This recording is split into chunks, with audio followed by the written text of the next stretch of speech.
Video देखें फिर बात करते हैं। कितने दिनों का काम है, क्या कहते हैं वो? अब वो कंपनी फ्रॉड निकली है, वो सारे पैसे खा गई और उनसे राब्ता ही नहीं हो रहा। क्या फ्रॉड? ये क्या कह रहा है तू? कहाँ गए सारे पैसे? इसीलिए तुझे कहता था यहाँ पढ़ ले। अब आपको शायद अंदाजा नहीं है, बाहर की डिग्री का बहुत फायदा होता है। तो यहाँ जब बंदा वापस आता है ना, बहुत अच्छी नौकरी मिलती है। आप सोचें अगर मैं उधर एडजस्ट हो जाऊँ तो हमारे हालात ही बदल जाएंगे। अब मैंने सारी उम्र आपको काम करते देखा है। अब अगर उस कंसल्टेंसी की वजह से मैं नहीं जा सकता तो कोई बात नहीं, मैं डंकी लगा लेता हूँ, मैं डंकी से बाहर पहुंच जाऊंगा। क्या डंकी मारेगा? तेरा दिमाग ठीक है ना? तू घर का रहेगा ना घाट का? कल से तू मेरे साथ वर्कशॉप आ जा, वहाँ मैकेनिक का काम सीख। बस ये मेरा आखिरी फैसला है। और अब्बा, हाँ राशिद, समझा दिया ना इसे। आप तू देख, अच्छे से काम करेगा। ये ना समझना कि ये मेरा बेटा है, खींच के रखना इसे। जी जी उस्ताद जी, आप बेफिक्र रहें, मैं सब कुछ सिखा दूंगा इसे। अस्सलाम वालेकुम उस्ताद जी, क्या हाल है? वालेकुम अस्सलाम। चौधरी साहब, बड़े दिनों बाद आना हुआ, लगता है गाड़ी बीमार हो गई है। अभी ये बीमार होती है, मैं तुम्हारे पास ले आता हूँ। ये तो कोई मसला नहीं है चौधरी साहब, अभी ठीक करा देता हूँ। ओए राशिद, इधर आ, चौधरी साहब की गाड़ी देख। ये वर्कशॉप पे कोई नया लड़का रखा है?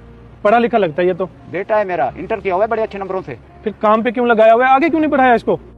चौधरी साहब, इसे बड़ा जुनून था बाहर जाके पढ़ने का। इसी जुनून के चक्कर में इसके साथ फ्रॉड हो गया। वो क्या कहते हैं? अब्बा चौधरी साहब, मैं एक कंसल्टेंसी के पास गया था, उन्होंने मेरे से 12 लाख रुपए ले लिया और बाद में उन्होंने मेरी बात नहीं सुनी। अब उनका दफ्तर भी बंद है, ना फोन उठाते हैं, बस फ्रॉड कर गए मेरे साथ। ओहो, तो ये बात है। इसका हरगिज ये मतलब नहीं है कि एक बार गलती हो जाए तो हार मान ली जाए। क्या करूं चौधरी साहब, आप ही बता दें। देखो, तुम मायूस ना हो। अगर एक दर बंद होता है तो इसका मतलब ये नहीं है कि सारे दर एक जैसे होते हैं। एक मैं अच्छी कंसल्टेंसी को जानता हूँ जो पाकिस्तान के बड़े शहरों के बाद हमारे शहर में भी आ गई है। मलिक साजिद कंसल्टेंसी नाम है उसका। तुम्हारा काम ना हुआ तो तुम्हारे पैसे वापस मिल जाएंगे, इस बात की तो गारंटी है ना। अच्छा वाकई चौधरी साहब? मगर चौधरी साहब, हमारे पास तो इतने पैसे ही नहीं है। तुम्हें बाहर भेजने में जितना पैसा लगेगा वो मैं दूंगा। कर्ज नहीं दे रहा, मदद कर रहा हूँ। तुम्हारे वालिद साहब तो जानते हैं जितनी मेरी बसात है। कोशिश होती है कि खल के खुदा के लिए कुछ ना कुछ करता रहूं। अभी गाड़ी ठीक हो जाए, चलते हैं।